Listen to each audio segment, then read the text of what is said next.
Top on the brief this morning is a hint by the Chief of Staff to the President, Mr. Femi Gbajabiamila, that there is no timeline for the implementation of the Oronsaye's report on restructuring of the MDAs. That update came to our attention during an interview after a working visit to the headquarters of the Nigerian Extractive Industries Transparency Initiative in Abuja. Mr. Gbajabiamila, however, debunks claims of the report being, that is being stalled, explaining that government is working out modalities to ensure a smooth run of the policy when implemented. Mr. Steve Oronsaye's report recommends the reduction of statutory agencies from 263 to 161, as well as abolition of about 38 agencies, the merger of 52, and the reversion of 14 to departments in ministries. In the meantime, President Bola Tinubu is set to visit China in the first week of September, just a few days from now. The special advisor to the President of Media and Publicity, Ajirin Galali, says the President will meet with President Xi Jinping and several memorandum of understanding and agreements will be signed. The President will also attend the Forum on China-Africa Cooperation Summit, where he will be representing ECOWAS and discuss regional peace and security. Now let's talk party politics, where the Labour Party has vowed to discipline erring members. Let's also tell you that the National Working Committee of the Labour Party says it will discipline any member that disrespects the party's constitution and its leadership.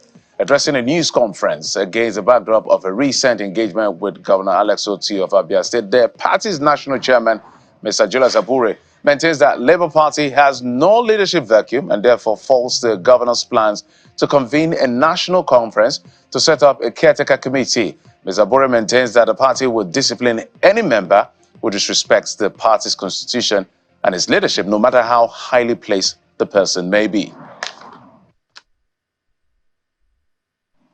The national leadership hereby states unequivocally that there is no vacuum in the leadership of the party. B, conscious of the fact that the tenure of the executives was to last till June 2024, the national convention of the party was held in March 27, 2024 at Nnewi, Anambra State. The National Working Committee also notes that, assuming without conceding that the tenure of the current National Working Committee has even expired, we must state clearly that it is not the responsibility of Dr. Alex Otti as governor of Abia State to convene a NEC meeting for the purposes of setting up a caretaker committee.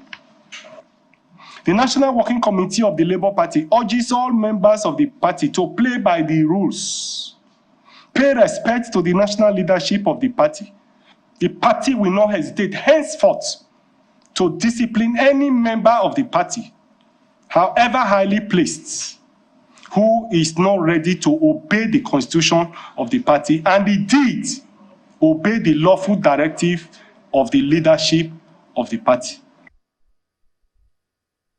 Well, it appears a crisis in the Labour Party. There's no end in sight. And it would be nice to have Mr. Abure have us to talk about this on television. But let's move away from politics to health, where the United States Agency for the International Development, you said, has donated 10,000 Mpox genus vaccine to Nigeria. The official handover, the Director General of the National Primary Health Care Development Agency, Dr. Muyi Aina, says the distribution of the vaccine will commence immediately, and priority will be given to states with the highest cases and frontline workers. He appreciated the U.S. government for the support and pledge to the judicious use of the vaccines.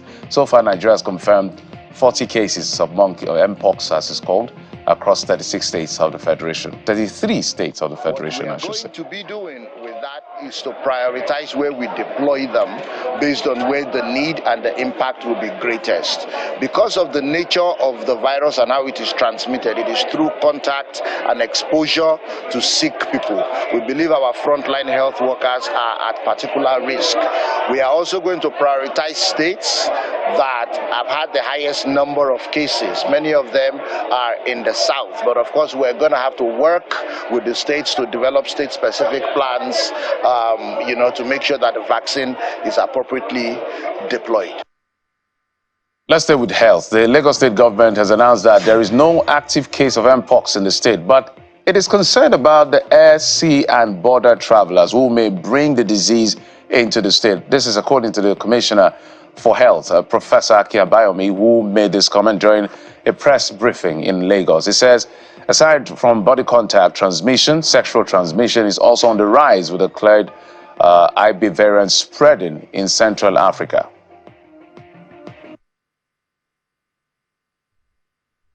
Lagos does not have any active Mpox cases at the moment. We are not concerned about the local Mpox strain. We are rather more concerned about the new mutation in Central Africa that is causing some problem there. We are concerned that there is a possibility that this new strain, Clade 1B, may find its way into Lagos by virtue of the multiple airline links between Lagos, Rwanda, Kenya, Ethiopia, and the Democratic Republic of Congo. We have a lot of trading links with these countries. Nigerians go back and forth. Citizens of these countries come into Lagos. And so there is a real risk that we may create an opportunity for this new mutant of Mpox to actually enter Lagos State. And so we are proactively preparing to ensure that we have the right ability to recognize it, the correct ability to diagnose it, the correct ability to speciate it, in other words, to distinguish the various mutants of Mpox, either Clade 2A, Clade 1A, or Clade 1B, and the correct environment to manage it and treat it. At the same time, we will be preparing our residents through a massive public health campaign so that they can recognize the risk associated with contracting Mpox, the risk associated with transmitting it, and the ability to recognize it if it should show up in your vicinity.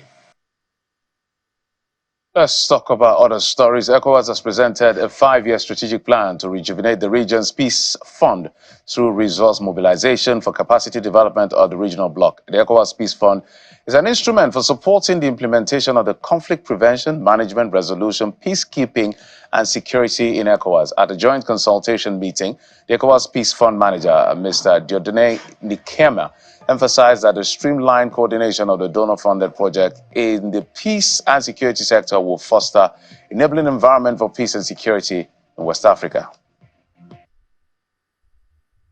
The event of today is really what we call the joint strategic consultation on the ECOWAS Peace Fund. As you know, the ECOWAS head of states have set up this instrument since the year 2003. And along the line, it gets structured. It has have some impact support to the promotion of ECOWAS peace and security agenda in the region.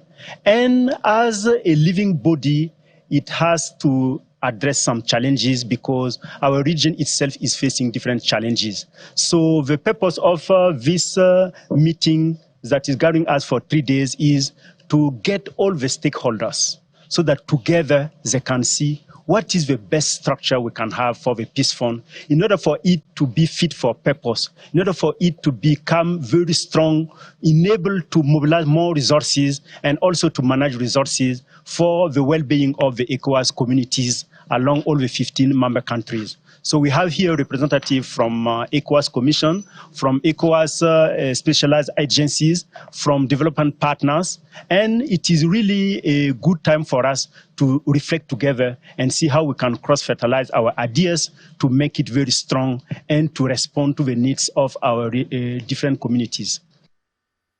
In business news, the Federal Inland Revenue Service has established a 12-member anti-corruption and transparency unit to promote accountability within the agency. The unit, inaugurated by the Independent Corrupt Practices and Other Related Offences Commission, ICPC, is tasked with ensuring zero tolerance for corruption in tax collection. The chairman of FIRS, Zach Adedeji, through his representative, emphasizes that their role is crucial in maintaining public trust in tax system. Let's head out to the international scene. Ukraine's troops' incursion into Russia's Kursk region is part of a victory plan. That's what they call it, that President Vladimir Zelensky is set to present to U.S. President Joe Biden next month. Speaking at the forum, President Zelensky says the success of the plan would depend on President Biden and whether or not the U.S. will give Ukraine what is in the plan or not, and whether or not they will be free to use the plan. A number of Ukrainian troops made an incursion into Russia's Kursk region in early August, and Russia has so far seemingly been unable to repel them. And in sports, organizers of the Paris Olympics are hoping to capitalize on the fact that the Paralympics coincide with the back-to-school period. They've announced that over 2 million tickets have so far been sold as games prepare to open, and that's according to the International Paralympics Committee, IPC President, Mr. Andrew Parsons. There remains about 500,000 unsold tickets for the Paralympics, which get underway on today. It gets underway today with an opening ceremony in central Paris. The best-selling events are blind football, taekwondo, track cycling, shooting, triathlon, and others.